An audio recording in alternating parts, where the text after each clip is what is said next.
Hello guys, তোমরা সবাই কেমন আছো? আশা করি খুব ভালো আছো। চলে এলাম নতুন একটা রান্নার রেসিপি নিয়ে। একদম সিম্পল স্টাইলে মাটনের কারিটা আমি রেসিপিটা তোমাদের সাথে শেয়ার করব।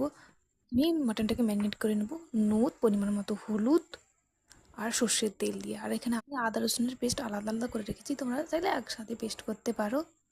আর পেঁয়াজ কুচো করে নিয়েছি। আর এখানে টমেটো বাটাটা দেখো, তোমাদেরকে টমেটো বাটা তো মনেই হচ্ছে না, আমি বুঝতে পেরেছি, কারণ আমিও জানি না। দুটো টমেটো নিয়েছিলাম, পেস্ট করেছিলাম, কিন্তু কালারটা জাস্ট ফ্যাকাটে হয়ে গেল। আমি বুঝতেই পারিনি কেন এটা হলো।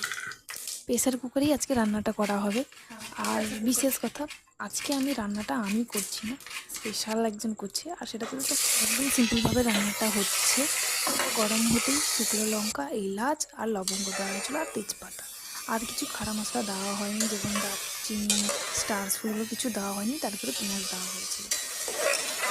আর একটা মেন জিনিস দেওয়া হয়েছিল জায়ফল, ওটাকে ঘিষে দিয়ে দেওয়া হয়েছিল।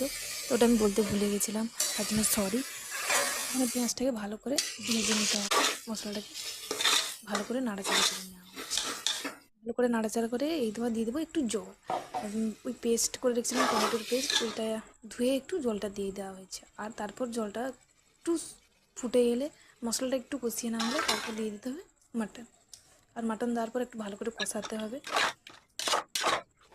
নাড়াচাড়া করে। এবার দিয়ে দেবো ঢাকা। আর কুকারে যেহেতু রান্না করছি, সেই সময় খেয়াল রাখতে হবে কুকারে ঢাকা দেওয়ার সময় সিটি যেন না লাগানো থাকে, কারণ এটা কষানো হচ্ছে, তো যখন জল দেবো তখন আমরা সিটি লাগাতে পারি। আর আর ভিডিওটা ভালো লাগলে অবশ্যই সাবস্ক্রাইব করো আমার ইউটিউব চ্যানেল, আর অনেক অনেক ভালোবাসা দিও। লাইক শেয়ার কমেন্ট করতে ভুলো না।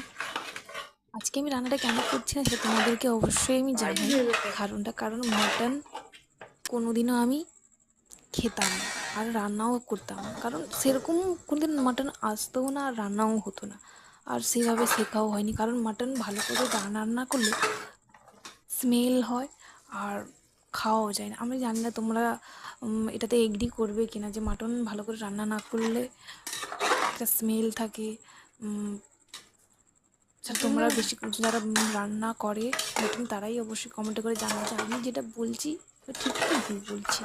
মাংসটা একটু জলটা শুকিয়ে যেতেই দিয়ে দিচ্ছি আলু, তারপরে একটু নাড়াচাড়া করে দিয়ে দেবো গরম জল। আমি গরম জল দিয়েছি, আর এখানে অল্প জল দিয়েছি, কারণ গ্রেভি খাবে বলে, থাকবে বলে। আমি আর একটু জল দিলাম, কারণ কুকারে সিটি দিতে হবে, তো ওই কম জল দিলে পুড়ে যাওয়ার সম্ভাবনা থাকে। তো আর একটু জল দিয়ে ফুটিয়ে নিল। আর এই দেখো আমাদের রেডি একদম মাটন কারি। উপরে একটু ধনিয়া পাতা ছিঁড়ে দিই। আর কথা বলতে বলতে আমি তোতলে যাই, মানে কিছু মনে করো না। আর দেখো জাস্ট কালারটা, আর উপরে একটু ধনিয়া পাতা কেটে দিয়ে দিয়েছি।